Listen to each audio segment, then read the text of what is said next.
Good morning, Evergreen. How are we? Dr. T here on a FID day.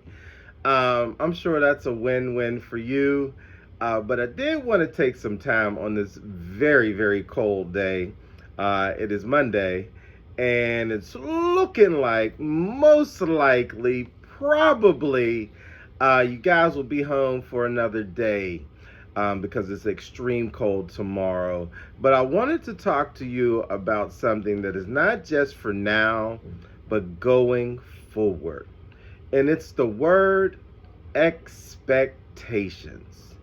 Do you know what expectations means? Expectations means when a person or situation has a belief system or thought of what should and or could happen and how it should go and how it should look. Basically, when you think about your parents, your grandparents, your guardians, aunts, uncles, they have expectations of you. They expect for you to be kind.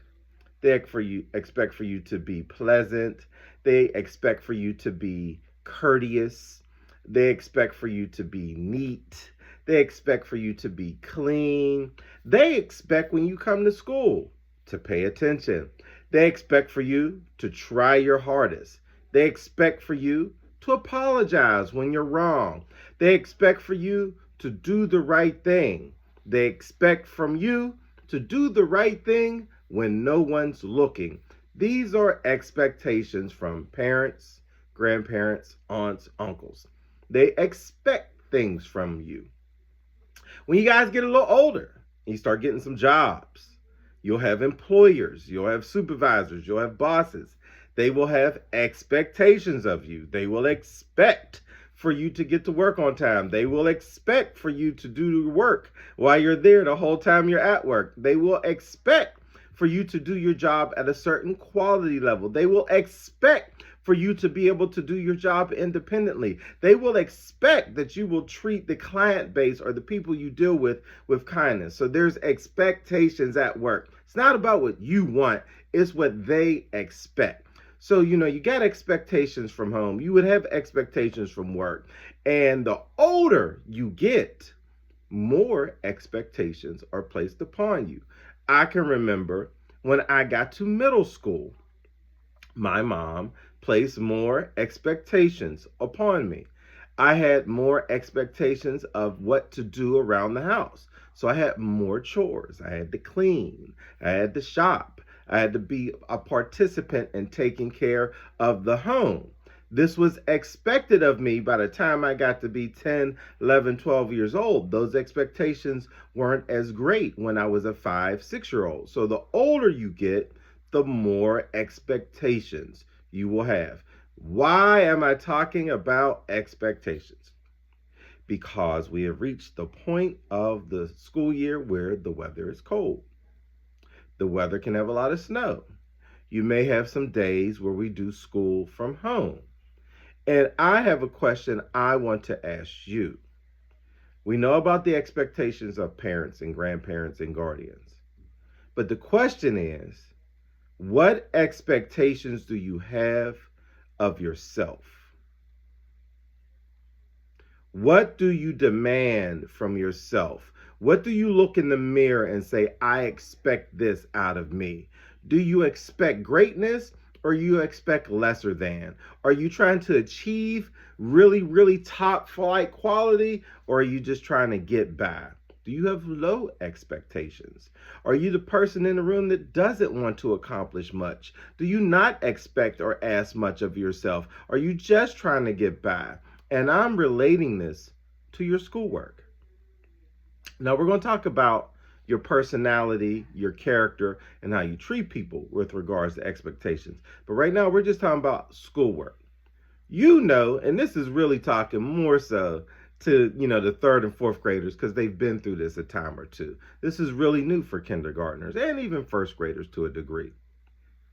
But you're supposed to log into these classrooms. The work you're supposed to do independently. When we do make it back in the building, probably on Wednesday, the expectations your teachers will have of you, of what you were to do independently on your own when your teacher assigns something to the classroom.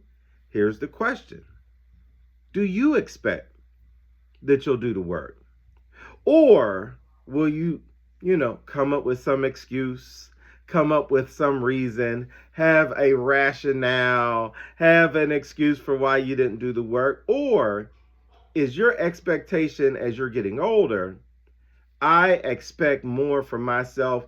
I don't need my mom to ask me every single day, did you do your homework? And then some of you are honest, some of you not so honest. That's when you got to ask yourself, well, what do you expect from you? You don't need a parent to say, let me see your folder. It's good that they do, but when they look in it, they should see everything that was assigned was completed. You are at an age now where you got to start looking in the mirror and asking yourself, how great are my expectations academically? Also, you need to ask yourself, what are my expectations as far as how I want to treat people? We all want to be treated with kindness. We all don't like to be spoken to in a negative way. No one likes to be yelled at. No one wants to be talked to in a negative way. None of us like to be picked on. So ask yourself, what expectations do you have as far as how you treat people and how you talk to people? And I know sometimes people go, well, I was just joking. You might have been joking. But if everybody in the room isn't in on the joke, is it really a joke? So you got to look at your expectations of your behavior. How do you present? Now, I'm looking at some of the third and fourth graders again, not to pick on you, but to say you've been around for years. And we talk about how you talk to people. We talk about how you make people feel. We talk about how you treat people.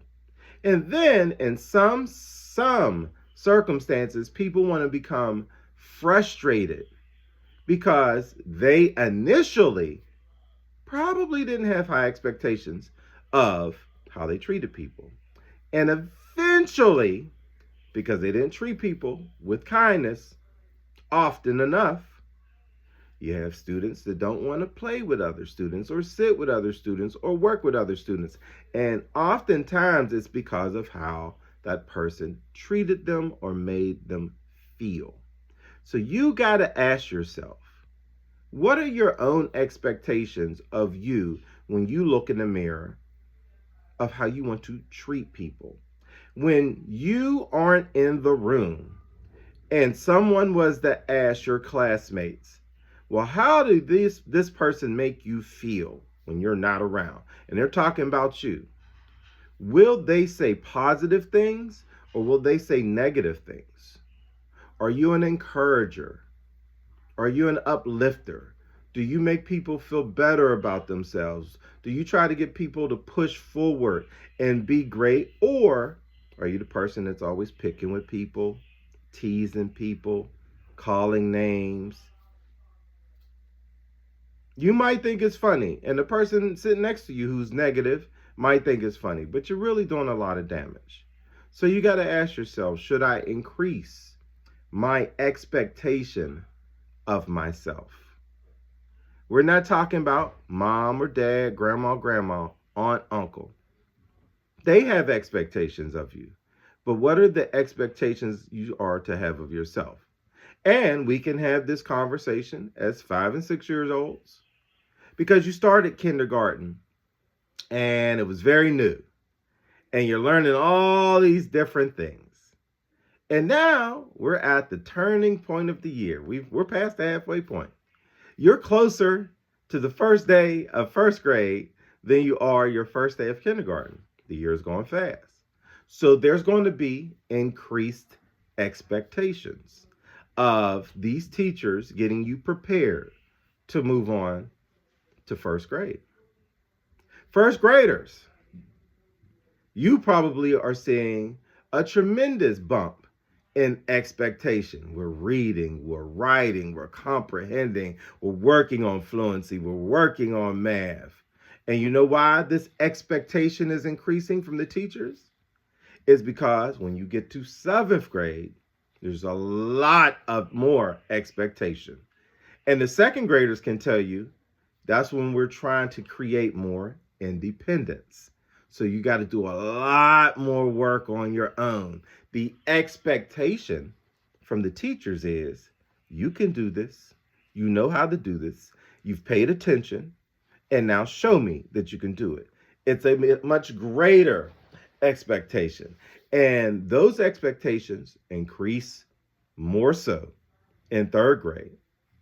And in fourth grade, as we call you guys the big kids, you're the walking example of what we want you to look like in fourth grade to the kindergartners and first graders. That's why we help you or have you helped them out. You are to show them the way. So they have a greater expectations of themselves when they're 5 and 6 years old, and they can see what it should and could look like if they do things the right way when they're 9 and 10 years old. So as we sit here on this snowy Monday, and I know you are diligently paying attention and doing your work, I want you to honestly ask yourself, what do I expect out of me? How do I see me? Do I demand a lot from myself, or do I demand the bare minimum? Do I only do the work when the teacher or my parent is looking over me? Or do I do the work that I know that is assigned to me because it's what I should do and I expect I will do it? Greater expectations. It's a great book you may read somewhere down the line in your school career. Great expectations. This is what you should say to yourself. I don't want to hear about my mom. I don't want to hear about my dad. They have expectations on you also, but the most important expectations are the ones you place upon you on yourself.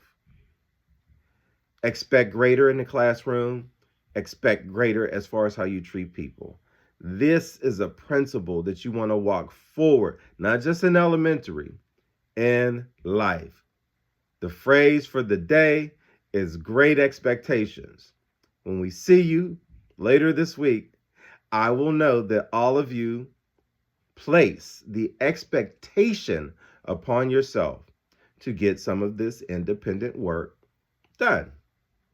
And last but not least, for those of you who have maybe some areas that you're struggling with that are kind of hard. I know when I was in elementary school, I loved math and science class. Oh, I loved them, and gym. But ELA, I didn't love it like I loved math and science in gym class.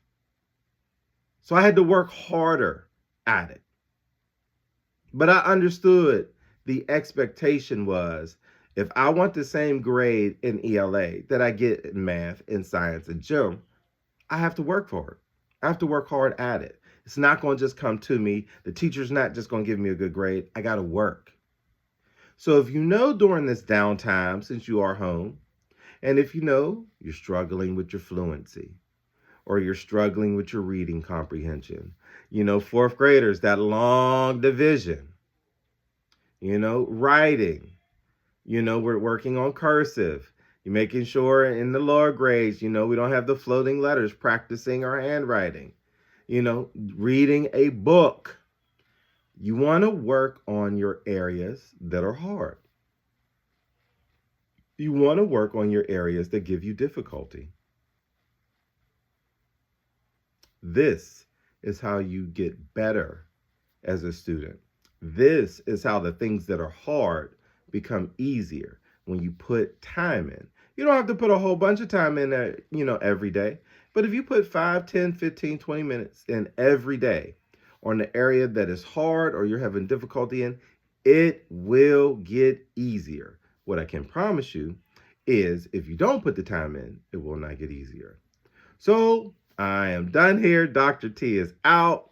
I have shoveled. Time to eat some breakfast, hopefully. Stay warm, Evergreen. Stay safe, Evergreen. Great expectations.